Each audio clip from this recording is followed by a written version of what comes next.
কাছ থেকে খুব সুন্দর দেখা যায় কিন্তু। তো আগুন জ্বালাই দিছে, আর আমরা বলি আমরা কিন্তু মৌমাছি মারি না। আসসালামু আলাইকুম। আমরা আজকে মানিকপুর গ্রামে, চাকখিলের মানিকপুর গ্রামের একটা চাক থেকে মধু সংগ্রহ করব। গত 22 দিন আগে আমরা এই চাক থেকে কিন্তু মধু নিয়েছিলাম। আমরা যে চাক থেকে একবার কাটবো, সেটা থেকে কিন্তু 20 দিন 25 দিন পরে আবার কাটি। ঠিক আছে, আপনাদের যাদের চাক আছে আমাদের হোয়াটসঅ্যাপে যোগাযোগ করবেন, প্রোফাইলে নাম্বার দেওয়া আছে। তো ভাই ইনশাআল্লাহ বিসমিল্লাহ উঠেন। তো দেখুন আপনাদেরকে দেখাই। তো চাকটা আপনারা একটু দেখুন,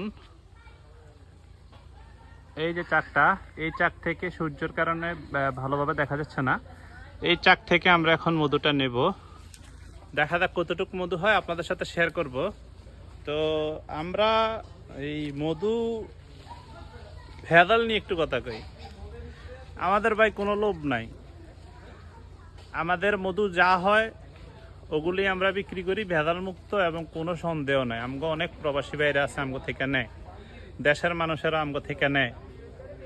তো এইটাই বলবো, যারা মধু নিয়ে ধোঁকা খেয়ে থাকেন একবার আমাদের থেকে নেবেন, একবার নিয়ে টেস্ট করবেন, পরবর্তীতে আপনার ভালো লাগলে আপনি নেবেন।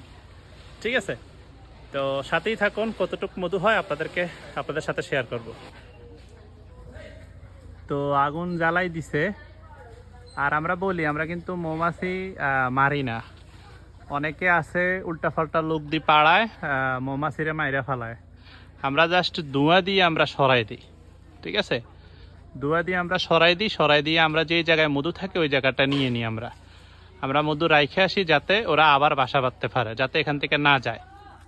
তো আবারও বলি, আমাদের ফেসবুকের পেজের বায়োতে হোয়াটসঅ্যাপ নাম্বার দেওয়া আছে, আপনারা হোয়াটসঅ্যাপে আমাদের সাথে যোগাযোগ করবেন। যেখানে চাক থাকুক আমরা যাব, কোনো সমস্যা নেই। তো দেখুন কাছ থেকে খুব সুন্দর দেখা যায় কিন্তু। মাশাআল্লাহ, দেখুন 20 দিন পরে আমরা আসছি ভাই, 20-22 দিন হবে। মাশাআল্লাহ মোটামুটি 3 কেজির উপরে হবে।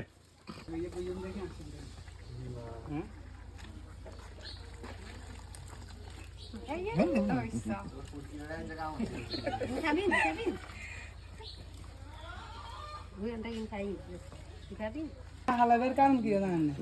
মধুটা কাটার পর বাসায় এটা মানে যে একটু লম্পিতে হয়ে বলে সেটা তোর বাসায় চলে হয়ে যাবে, সমান করে দিচ্ছি যেহেতু বাসায় গিয়ে বান্ন থাকে না, মিনাল